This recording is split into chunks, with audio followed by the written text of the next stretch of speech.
Graças e paz, queridos irmãos. Bom dia, um bom domingo. Hoje, domingo, dia 12 de setembro de 2021. Para mim é mais um dia de alegria, mais um dia de agradecer a Deus pela oportunidade de estar com os irmãos nessa EBD, nessa escola bíblica, onde nós estaremos estudando a palavra do Senhor. Um prazer, um privilégio sempre estar com você, poder entrar na sua casa, poder participar com você desse momento tão especial e importante que é falarmos a palavra de Deus, amém? Quero que você abra sua mente, abra o seu coração e escute tudo aquilo que Deus tem para falar conosco nessa manhã, porque eu tenho certeza que Deus tem algo maravilhoso para os nossos corações. Vamos orar antes de nós começarmos a meditarmos nas Escrituras nessa manhã. Senhor, obrigado, Pai. Obrigado por esse dia. Obrigado por esse domingo, obrigado por esse tempo, obrigado por cada um que está conosco nessa aula online. Quero te pedir, ó Pai, fale aos nossos corações, fale poderosamente conosco. Obrigado pelos irmãos de Limeira, obrigado pelo vida do pastor Valdecir, ó Pai, por todos os irmãos que são os coordenadores da escola dominical. Obrigado pela oportunidade que eu tenho, ó Pai, de falar da tua palavra, falar do teu amor, Senhor. Continue conosco, continue se fazendo presente em nosso meio, continue falando poderosamente aos nossos corações, ó Pai. É o que eu te peço e desde já te agradeço em nome de Jesus. Amém. Amém, queridos? Hoje nós vamos falar de um assunto importante, mas que a própria lição vai nos mostrar que está um pouco esquecido, né, nos nossos púlpitos, né? Nós vamos falar sobre escatologia. Escatologia, o estudo das últimas coisas, o estudo dos fins dos tempos. Desculpe ter enrolado a língua. O estudo do fim dos tempos, e a gente vai falar sobre isso, meditar sobre isso, ver o que a palavra do Senhor nos diz, né, as linhas que nós temos de estudos teológicas, e a gente vai ter uma boa discussão aí durante esse tempo, e eu tenho certeza que Deus vai falar poderosamente aos nossos corações nessa manhã, amém? Vamos dar início ao nosso estudo lendo o texto que a lição está pedindo aqui, Mateus capítulo 24, do verso 1 até o 28. Mateus 24, do verso 1 até o verso... Deixa eu ver se é isso mesmo, 28. É isso mesmo, até o 28.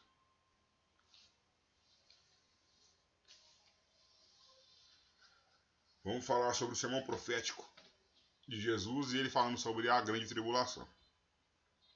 Tendo Jesus saído do templo, ia se retirando, quando se aproximaram dele os seus discípulos para lhe mostrar as construções do templo. Ele, porém, lhes disse: Não vedes tudo isso?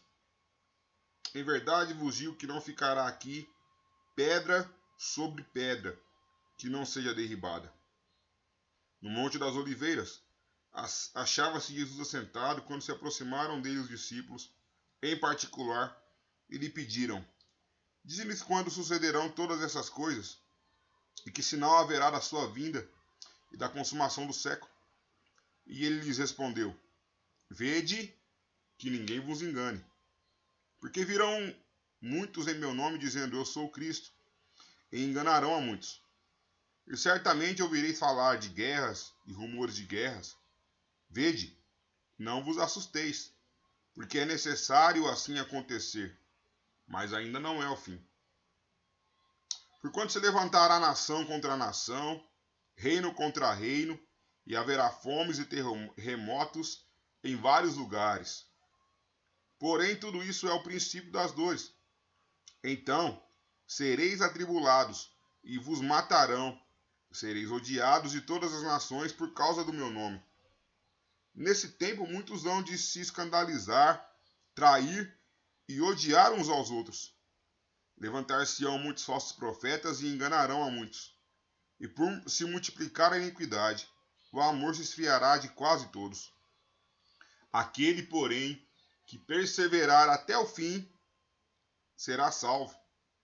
E será pregado esse evangelho do reino por todo o mundo, para testemunho a todas as nações. Então virá o fim.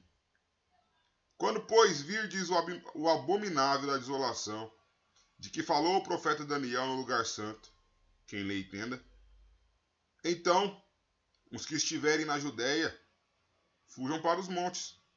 Quem estiver sobre o eirado, não desça de atirar de casa alguma coisa.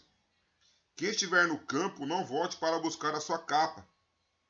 Ai das que estiverem grávidas, e das que amamentarem naqueles dias. Orai para que a vossa fuga não se dê no inverno, nem no sábado, porque nesse tempo haverá grande tribulação, como desde o princípio do mundo até agora não tem havido e nem haverá jamais. Não tivessem aqueles dias sido abreviados, ninguém seria salvo. Mas por causa dos escolhidos, tais dias serão abreviados. Então, se alguém vos disser, eis aqui o Cristo, ou ei-lo ali, não acrediteis, porque surgirão falsos cristos e falsos profetas, operando grandes sinais e prodígios para enganar, se possível, os próprios eleitos. Vede que vos tenho predito. Portanto, se vos disserem, eis que ele está no deserto, não saiais. Ou, ei-lo no interior da casa, não acrediteis. Porque assim como o relâmpago que sai do oriente e se mostra no ocidente, assim é de ser a vinda do Filho do Homem. Onde estiver o cadáver, aí se ajuntarão os abutres. Amém? Texto forte, né? E de uma interpretação não tão fácil assim, mas que Jesus deixa claro como serão os finais dos tempos, né? Mas e aí? Nós já estamos vivendo os últimos dias. Esses últimos dias ainda estão mais para frente. Esses últimos dias já aconteceram. O que é que a Bíblia tem a nos dizer? O que é que os teólogos pensam sobre? O que nós vamos discutir nessa manhã aqui, na lição 14 da nossa revista As Bases da Fé Cristã. É importante a gente entender isso e saber isso, porque serve de base para a nossa fé. O texto-chave, o versículo-chave aqui, ó. Sede, pois, irmãos, pacientes até a vinda do Senhor. Fortalecei o vosso coração, pois a vinda do Senhor está próxima, e eis que o juiz está às portas. Tiago 5, do 7 ao 9. Quando Jesus virá? É uma pergunta que a gente faz, né? Quando há de ser a vinda do nosso Cristo, a vinda do Filho do Homem? A escatologia, eu estou enrolado aqui. A escatologia é o capítulo da teologia que estuda os fatos relacionados ao fim dos tempos. Alguns marcaram datas para a volta de Cristo. A mais famosa foi a que os adventistas marcaram para o ano de 1844, frustrando muitos fiéis. A volta de Cristo é um tema que anda, esquecido por muitos pregadores e precisa ser retomado em muitas igrejas. Então, aqui a lição já está colocando bem claro para nós que nós precisamos voltar a falar sobre a volta de Jesus. Irmãos, a gente já viu várias pessoas. O mais recente, não sei se o mais recente, o mais recente era a profecia dos Maias para o ano de 2012, era dia 12 de dezembro de 2012. 12 de 2012, saiu até um filme, né, chamado 2012, que o mundo iria acabar nessa data. No ano 2000, na virada do milênio, de 99 para 2000, eu lembro que teve o bug do milênio, né? E aí as pessoas começaram a ficar assustadas porque por causa desse bug do milênio, por causa de um eclipse solar que ia acontecer, eclipse lunar que ia acontecer, o povo achou que era o fim do mundo. E eu lembro que eu era muito jovem na igreja e eu na virada do ano, né, do dia 31 para o dia 1º, eu passei o ano virado lá na igreja com muito medo por causa de tudo isso, né? Muito criança e não entendia muita coisa. E eu passei na hora da oração da meia-noite, eu quase não orei. Ficou de mais aberto do que fechado, porque eu achava que Jesus ia voltar mesmo naquele ano, por tanto que as pessoas falaram, por tudo que aconteceu, né?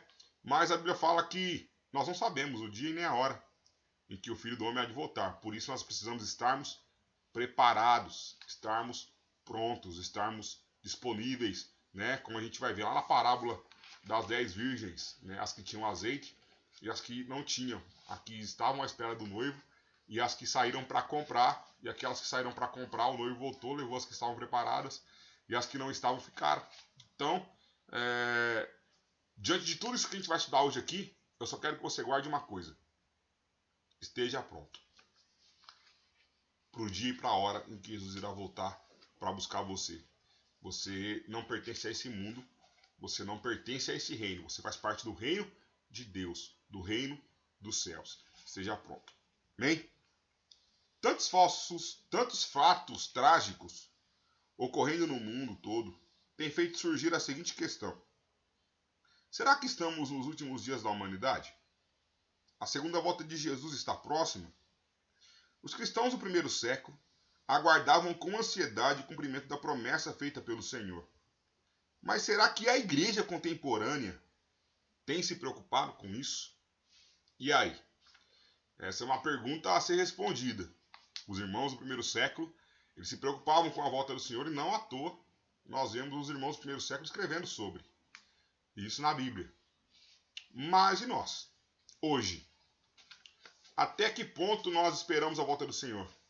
Até que ponto nós estamos prontos para a volta do Senhor? Até que ponto nós ainda acreditamos que Ele vai voltar? Né? A igreja contemporânea tem se preocupado com tudo isso? Tem feito essas perguntas? Tem pregado isso? Tem anunciado isso? Como é que nós estamos cumprindo esse papel, essa boa nova, essa notícia de que Ele vai voltar e trazer esperança para o mundo e trazer restauração para a terra? Hein? É uma pergunta que a gente tem que responder. Né? Quais são os eventos dos últimos dias? Estamos vivendo os dias finais. Para Israel, a vinda do Messias era o sinal de que os últimos dias haviam chegado e de que seria inaugurado o reino de Deus. Daniel 7, do 13 ao 14. Vamos ler isso aqui? Daniel 7, 13 e 14.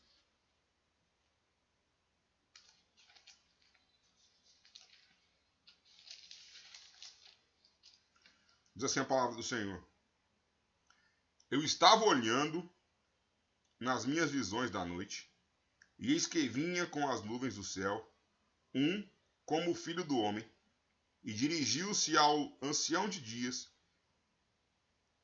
e o fizeram chegar até ele. Foi-lhe dado domínio e glória e o reino, para que os povos, nações e homens de todas as línguas o servissem. O seu domínio é eterno, que não passará, e o seu reino jamais será destruído. Aleluia. Jesus Cristo, o Messias esperado, trouxe o reino de Deus. Em Mateus 3,2 a gente vê isso. Mas ainda aguardamos a plenitude desse reino. Apocalipse 21:1. Irmãos, nós estamos a grande questão do já e o ainda não. Quando Jesus vem, ele já começa a trazer o reino de Deus para a terra. Ele já começa a instaurar o reino de Deus para a terra. Eu tenho pregado muito isso aqui em Leme. Sobre o reino. Sobre instaurarmos o reino. Sobre pregarmos o reino. Sobre fazermos com que o reino de Deus, o reino de Cristo, seja instaurado na terra. Mas nós ainda sabemos que esse reino ele vai ser pleno. A plenitude dele ainda vai chegar. E é essa volta, é essa plenitude, é esse tempo que nós aguardamos com ansiedade no coração, que nós aguardamos com expectativa. Nós queremos viver isso, nós queremos desfrutarmos disso, juntamente com Cristo, com Deus, né? Então nós estamos entre o já, vivemos o reino, mas o ainda não, porque esse ainda não é o reino pleno, é a plenitude, é tudo aquilo que ele tem para nos dar na glória. É andarmos em ruas de ouro, é vivermos a vida eterna, é comermos do maná celeste, é vivermos juntamente com Cristo, né? Então, esse é o ainda não que está por vir, mas já vivemos o reino. Amém? Se os irmãos conseguem me entender. Se vocês não conseguirem, pode mandar as perguntas aqui embaixo do vídeo. Se eu não conseguir responder, o pastor Valdecir consegue. A gente vai estudar para responder os irmãos, para não deixarmos dúvidas. Amém? A volta de Cristo. Mateus 24, 44. Versículo 44 de Mateus 24 diz assim: por isso, ficai também vós apercebidos, porque a hora em que não cuidais, o Filho do Homem virá. Fiquem atentos, porque na hora que você menos espera, é a hora que ele vai voltar. Será um evento repentino. Por isso, deu ele grande ênfase em Mateus 25. A vigilância. É o que eu estou falando aqui. A gente tem que ficar atento, ficarmos vigilantes. Mateus 25 vai contar a parábola das 10 virgens, né, da questão lá do azeite, que estava faltando na botija, elas foram comprar. 5 foram comprar e 5 estavam prontas, né? Então, é a vigilância, é estar atento, é estar preparado. A segunda vinda será repentina. Lucas 17, 24. Vamos ler. Lucas 17, 24 diz que ela vai ser repentina. Diz assim a palavra do Senhor. Porque assim como o relâmpago, fuzilando, brilha de uma extremidade à outra do céu, assim será no seu dia o Filho do Homem. Então é um relâmpago. E num relâmpago que brilha de uma extremidade na outra, que todo mundo vê, e é rápido, né? Assim vai ser a vinda do Filho do Homem. Então vai ser muito rápido, mas todos irão ver. Ela vai ser pessoal. Hebreus 9, 28.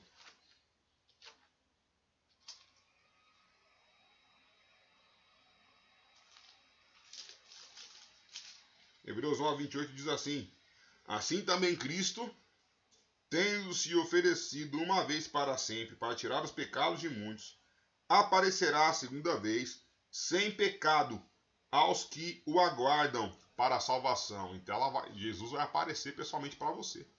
Vai ser pessoal quando ele voltar para buscar o seu povo. Vai ser visível. 1 João 3:2, primeira carta do apóstolo João, versículo 3, capítulo 3, versículo 2. Diz assim: amados, agora, pois, somos filhos de Deus, e ainda não se manifestou o que havemos de ser. Sabemos que, quando ele se manifestar, seremos semelhante a ele, porque haveremos de vê-lo como ele é. Então vai ser vivível. E vai ser corpórea. Jesus vai voltar corporalmente. Atos 1, verso 11.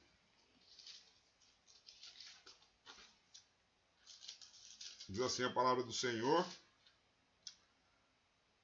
E lhes disseram: varões galileus, por que estáis olhando para as alturas? Esse Jesus, que entre vós foi assunto ao céu, virá do modo como o viste subir. Como é que os apóstolos viram ele subir? Viram ele subir em corpo. Então ele vai voltar, né, em corpo também, para buscar a sua igreja, para buscar o seu povo na sua segunda vinda. Alguns dos sinais que precedem a volta de Cristo são a evangelização mundial, falsos profetas realizando sinais e maravilhas. Isso aqui já está acontecendo, né? Sinais do céu. Isso aqui também já está acontecendo. Haverá perseguições, guerras, rumores de guerras, apostasias de cristãos nominais, distúrbios na terra. Irmãos, grande parte de tudo isso aqui a gente já vê. Se para não dizer tudo. Porque aí na evangelização mundial não está completa, né? Mas grande parte disso aqui tudo a gente já vive. Já temos falsos profetas, falsos mestres pregando, fazendo milagres. Já vemos sinais dos céus, né? Já a igreja já está sendo perseguida. Já escutamos rumores de guerras, né? Apostasia. Cristãos que são cristãos. Irmãos, a gente tem um grande número de cristãos que estão voltando a viver, a se desviarem da fé, a se apostatarem da fé. Né? A pandemia trouxe muita dúvida na cabeça dos cristãos. Os irmãos estão se apostatando, estão se desviando, estão se esfriando espiritualmente falando, e isso tudo é cumprimento da palavra do Senhor. Porque aí a grande questão é: quando começaram os últimos dias? Né? A pergunta que eu fiz lá no começo da nossa lição. Para mim, no meu entender, e eu não quero influenciar ninguém, se você pensa diferente, você pode falar também, Mas eu entendo que os últimos dias começaram lá no Pentecostes. Porque o profeta Joel vai dizer: e acontecerá que nos últimos dias derramarei sobre meu espírito sobre toda a carne. Vossos velhos profetizarão, vossos jovens sonharão, né? E aí, em Atos 2 acontece tudo isso. Lá no começo da igreja primitiva, então, desde o começo da história da igreja primitiva até os dias de hoje, já são os últimos dias. Eu entendo assim, né? Então eu já sinto e entendo que nós estamos vivendo os dias finais. E Jesus está às portas batendo. E logo, logo, a igreja vai se encontrar com o seu rei. A igreja vai se encontrar com o seu Cristo. Não seja um apóstata. Não viva uma apostasia, não se esfrie. Pelo contrário, esteja pronto, esteja atento, esteja preparado. Jesus está voltando. Ele está às portas para me buscar, para te buscar, para me levar, para te levar, para reinar e morar e viver ao lado dele, na glória dele, para sempre. Oh, aleluia. Maranata. Ora vem, Senhor Jesus. Amém? Grande tribulação. Vamos falar sobre grande tribulação aqui. Mateus 24, do 9 ao 12 e 21 ao 24, nós já lemos. É o texto de início aqui. Será um período de sofrimento para todos os que viverem na terra. Alguns intérpretes defendem que a igreja passará pela tribulação e outros que a igreja será arrebatada antes desse evento. Irmãos, eu sou dessa linha que entende que nós já estamos vivendo a grande tribulação. Por todos os sofrimentos que a gente enfrenta já no mundo, né? Como eu já disse aqui, a gente já escuta falar de guerras, de rumores de guerras. A gente já tem pragas, a gente já tem perseguição, a gente já tem doenças, né? Sofrimentos, nós sofremos, o tempo todo nós estamos sofrendo. Então, eu sou da opinião de que nós estamos já nessa questão da grande tribulação. E a igreja precisa passar pela grande tribulação para ela ser aprovada, né? Para ela ser digna, para ela ser moldada e purificada pelo fogo do sofrimento, né? Essa igreja pronta, essa igreja moldada, essa igreja restaurada, essa igreja fiel, né? Que Cristo quer buscar, que Cristo quer levar para os céus. Reino de Deus. Berkhoff, em sua teologia sistemática, diz que o reino de Deus já está presente. A vida eterna já se realizou em princípio. O Espírito é o penhor das primícias da herança celestial. E os crentes já estão sentados nos lugares celestiais com Cristo. Mas algumas das realidades escatológicas não se realizarão plenamente até ao tempo da consumação futura. E a demora? Você acha que demora? Está demorando bastante para Jesus voltar? Os cristãos do primeiro século, os primeiros cristãos já esperavam a volta de Jesus. Alguns ateus aí dizem que Jesus não vai voltar não, porque já passaram 2021 anos e ele não voltou ainda. Nós estamos aí esperando à toa, né? Mas não. Está demorando, mas vai acontecer. A queixa de muitos cristãos e a zombaria de muitos descrentes é a respeito da demora do retorno de Jesus. Curiosamente, os apóstolos também aguardavam o retorno de Cristo para aqueles dias. Pedro justifica a questão do tempo da volta em 2 Pedro 3, do 1 a 18. Segunda carta de Pedro, capítulo 3. Vamos ler isso aqui para a gente entender um pouquinho? Segunda carta de Pedro, capítulo 3, verso 1 até o verso 18. Diz assim a palavra do Senhor. A leitura é um pouquinho longa, os irmãos tenham paciência aí. Vede que grande amor nos tem concedido o Pai, a ponto de sermos chamados filhos de Deus. E de fato somos filhos de Deus. Por essa razão o mundo não nos conhece, porquanto não conhecemos a Ele mesmo. Amados, agora somos filhos de Deus e ainda não se manifestou. Desculpa, irmãos, eu estou em 1 João. É 2 Pedro. Desculpem os irmãos, estou lendo errado. Segunda carta de Pedro, capítulo 3, do 1 ao 18. Amém. Agora sim. Amados, Essa é agora a segunda epístola que vos escrevo. Em ambas procuro despertar com lembranças a vossa mente esclarecida, para que vos recordeis das palavras que anteriormente foram ditas pelos santos profetas, bem como do mandato do Senhor e Salvador, ensinado pelos vossos apóstolos.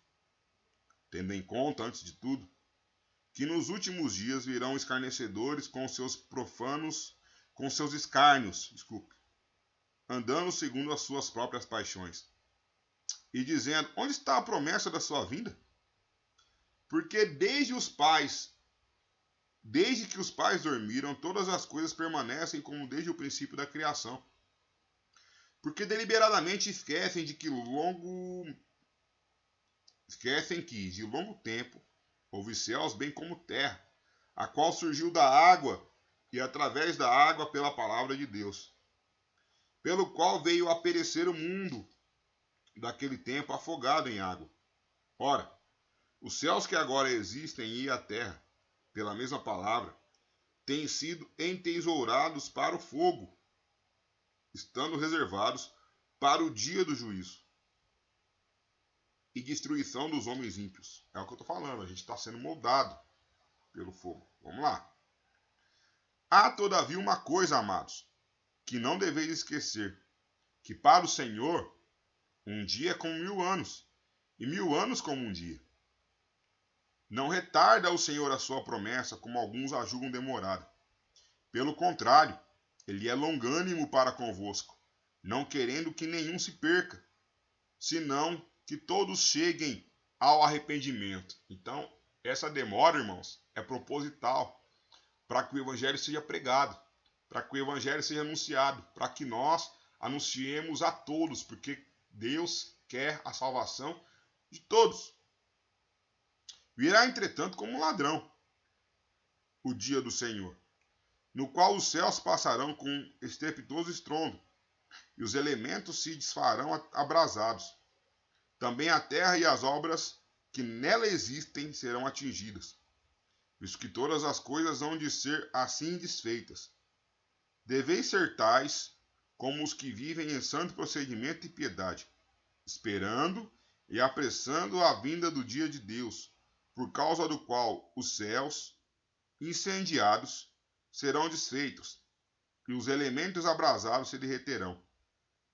Nós, porém, segundo a sua promessa, esperamos novos céus e nova terra, nos quais habita a justiça. Então a promessa de Deus é que haverá um novo céu e uma nova terra. E é isso que nós cremos. É isso que nós estamos esperando. Por essa razão, pois, amados, esperando essas coisas, empenhai-vos por seres achados por ele em paz, sem mácula e irrepreensíveis. E tende por salvação a longanimidade de nosso Senhor, como igualmente o nosso amado irmão Paulo vos escreveu, segundo a sabedoria que lhe foi dada, ao falar acerca desses assuntos, e como de fato costuma fazer em todas as suas epístolas, nas quais há certas coisas difíceis de entender, que os ignorantes e instáveis deturpam, como também deturpam as demais escrituras para a própria destruição deles. Vós, pois, irmãos, amados, prevenidos como estáis de antemão, acautelai-vos, não suceda que, arrastados pelo erro desses insubordinados, descaiais da vossa própria firmeza. Antes crescei na graça e no conhecimento de nosso Senhor e Salvador Jesus Cristo. A ele seja a glória, tanto agora como no dia eterno. Então Pedro está falando aqui, olha, sejam prontos. Essa demora tem um motivo, essa demora tem uma causa, mas ele irá de vir. Faço das palavras de Pedro as minhas. Tenham calma, Jesus está voltando. Amém? O milênio. Apocalipse 20, do 1 ao 10, menciona um período de 1000 anos em que Satanás será preso e Cristo reinará junto com seus servos. Os versos 1 a 4 diz isso. Após esse período, Satanás será solto, verso 7. Enganará as nações, verso 8. E por fim será lançado no fogo, no lago de fogo e enxofre, verso 9 e 10. Nesse período haverá o reino de Cristo sobre a terra, e livre dos ardis de Satanás, será um reino de paz e prosperidade. Salmo 72. Então, o milênio, irmãos, será um tempo em que Satanás estará preso e Cristo estará reinando com seus servos aqui na terra. Então serão 1000 anos de paz, né? Segundo algumas interpretações, serão 1000 anos de paz. O juízo final. Após a descrição do milênio, o apóstolo João relata um grande julgamento. Apocalipse 20, do 11 ao 15. Todos serão avaliados segundo o que está escrito nos livros e no livro da vida, verso 12. Jesus também fala sobre o julgamento em Mateus 25, do 31 ao 46, onde o pastor aparta os bodes das ovelhas, verso 32. É importante lembrar que seremos julgados segundo a nossa crença no Filho de Deus, João 3, 18. Então nós não seremos julgados, irmãos, segundo as nossas atitudes. Nós seremos julgados segundo a nossa fé. Entenda isso, né? Nós seremos julgados segundo a nossa crença no Filho de Deus.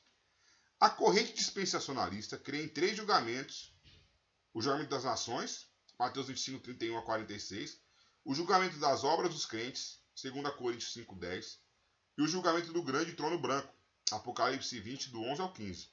Todos serão julgados, crentes e incrédulos, e a absolvição de uns e a condenação de outros serão eternas. Apocalipse 14, do 9 ao 11. Então, essa aqui é a maneira de pensar dos dispensacionalistas. O que é o dispensacionalismo? Dispensacionalismo, irmãos, é a interpretação mais aceita no meio pentecostal, né? A gente vai falar isso mais aqui no final da nossa lição. Tem uma grande parte aqui que fala sobre o dispensacionalismo. A gente vai abranger mais um pouco sobre isso, sobre essa linha de interpretação mais pentecostal. Amém? O novo céu e a nova terra. Segundo o texto de Apocalipse, após o juízo final, João vê a nova criação, a nova Jerusalém. Apocalipse 21, 2. Então, irmãos, em Apocalipse 21, 2, ali está muito claro que João vê um novo céu e uma nova terra restaurada. Eu, particularmente, acredito que, não que eu sou um testemunho de Jeová, tá, irmãos? Os irmãos não me interpretem mal, mas eu acredito que nós reinaremos com Cristo aqui na terra. É essa terra mesmo, esse mundo. Ele será restaurado como no início, como no Éden, né? Como era perfeito no Éden. E nós viveremos aqui, juntamente com Cristo, que vai descer no seu trono, na cidade santa, na Nova Jerusalém. E essa Nova Jerusalém será uma Jerusalém terrena, né? Então eu acredito muito que nós estaremos, o céu vai ser aqui, nesse mundo transformado. Porque Paulo fala, né, que a criação aguarda com expectativa o dia da sua restauração, o dia da sua regeneração, o dia da volta de Jesus. Então, é o meu modo de pensar. Os irmãos não me interpretem, não se escandalizem comigo. Se os irmãos quiserem pensar de maneira diferente, os irmãos fiquem à vontade, tá? Não estou querendo induzir ninguém, mas é a minha maneira de pensar, é a maneira que eu interpreto isso aqui.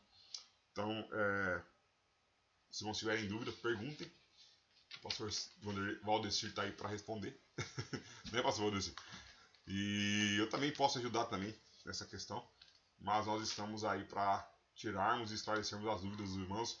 Não colocarmos mais dúvidas, esclarecermos. Amém? Escatologia individual. O que seria isso?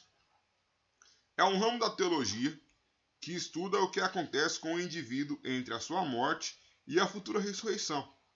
Quando o crente morre, ele já tem participação na era futura, que é a eternidade.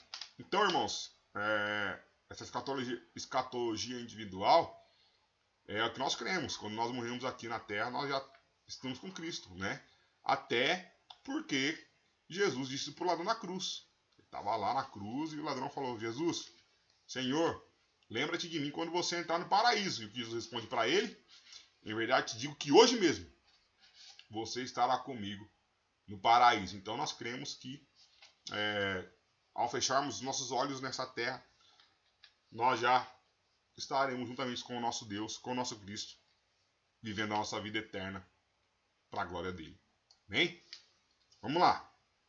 A sequência dos eventos. Discussão a respeito do milênio. E aqui a gente vai entrar em ver a interpretação de 3 linhas que estudam a escatologia. Os pré-milenistas creem que haverá um milênio, período de 1000 anos, que literalmente será cumprido após a volta de Cristo. Então,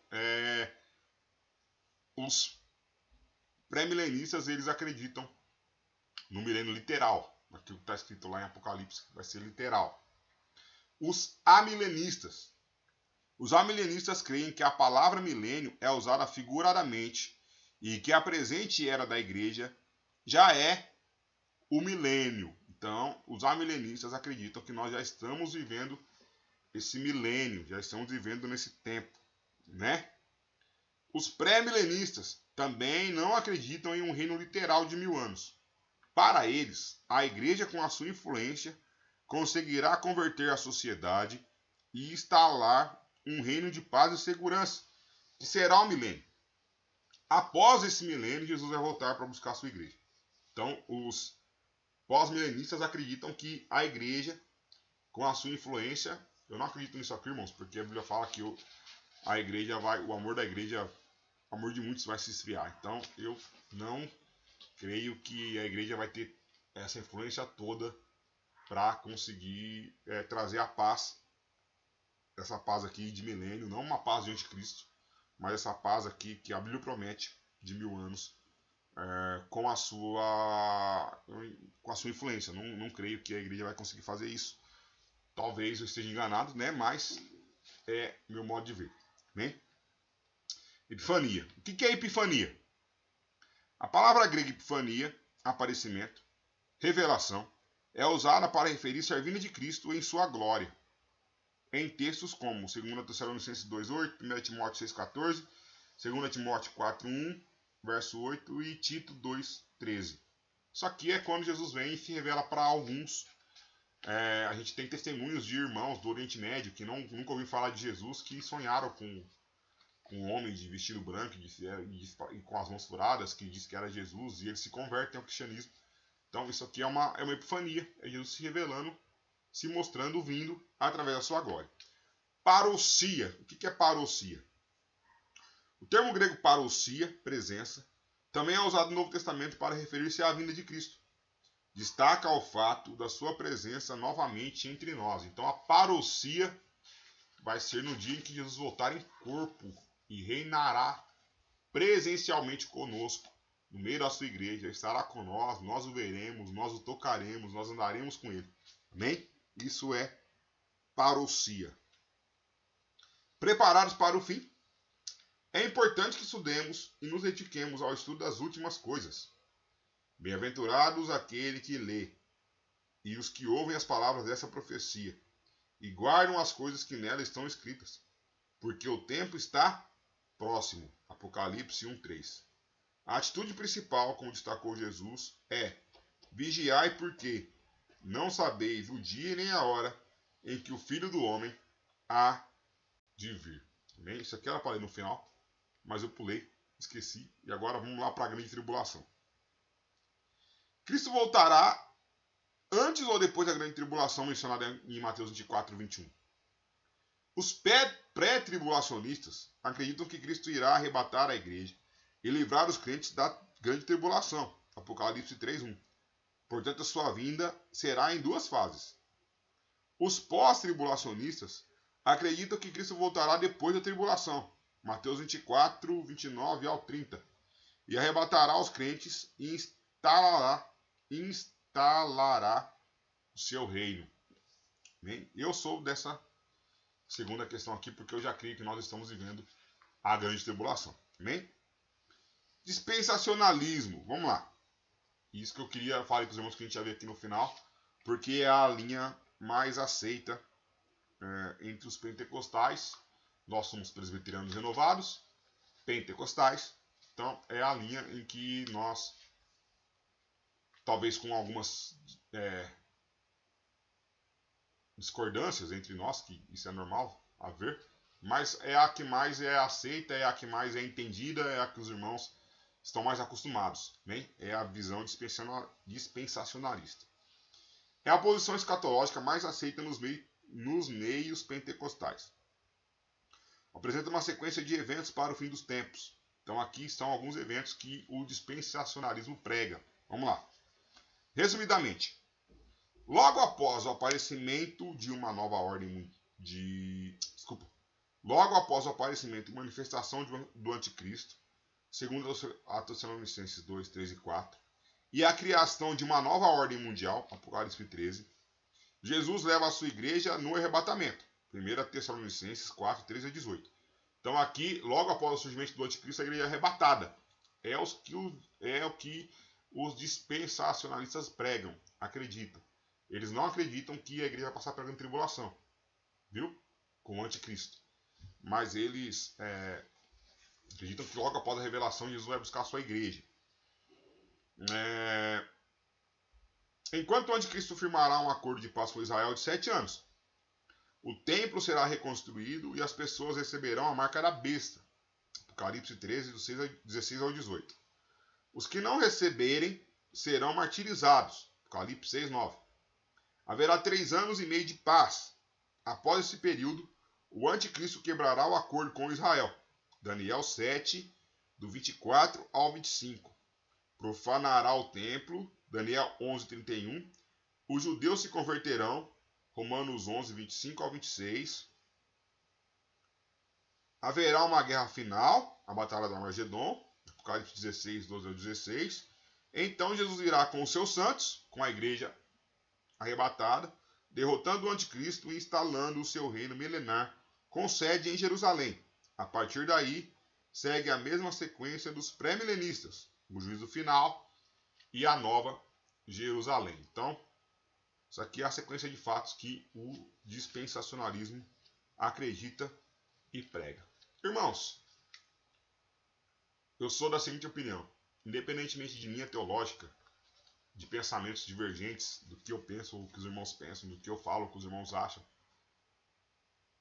uma coisa é certa. Jesus irá voltar.